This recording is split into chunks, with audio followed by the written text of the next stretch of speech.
అన్నదమ్ములు దోచుకునే సరిపోవట్లేదంట రేవంత్ రెడ్డి గారికి. హిల్ట్ కుంభకోణం పేరు మీద హైదరాబాద్ లోని పారిశ్రామిక వాడల్లో భూములను కొల్లగొట్టడానికి 5 లక్షల కోట్ల విలువ చేసే 9,200 కోట్లు 9,200 ఎకరాల భూమిని కొల్లగొట్టేదానికి ప్రయత్నం చేస్తే మా పార్టీ బయటికి తీసుకొచ్చింది. అన్నదమ్ముల దోపిడిని అడ్డుకున్నది. కానీ రేవంత్ రెడ్డి గారు అన్నదమ్ముల దోపిడి సరిపోవట్లేదంట. ఇప్పుడు బావమరిది గారి కళ్ళల్లో ఆనందం కోసం సింగరేణిని ఆయనకు గుత్తకు రాసిచ్చిండు.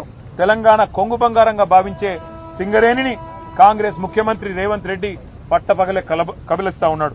అందుకే మేము అడిగినాం ఇవాళ గౌరవ గవర్నర్ గారిని, సార్ మీరైనా ఇన్వాల్వ్ కండి, మీరు కిషన్ రెడ్డి గారికి ఆదేశం ఇవ్వండి, సిబిఐకి ఇస్తారా, సిట్టింగ్ జడ్జికి ఇస్తారా, మీ ఇష్టం, ఎవరికి ఇస్తారో ఇవ్వండి, కానీ ప్రజాధనాన్ని కొల్లగొట్టే ఈ దుర్మార్గపు వ్యవస్థని, ఇటు సోలార్ పవర్ లో కుంభకోణం, అటు సింగరేణి ఓబీ గనుల్లో కుంభకోణం, దీన్ని అడ్డుకోండి, దీన్ని వెంటనే నివారించండి, ప్రజా సొమ్మును కాపాడండి అని చెప్పి కార్మిక లోకం తరపున, సింగరేణి కార్మిక సోదరుల తరపున వారికి విజ్ఞప్తి చేశాం.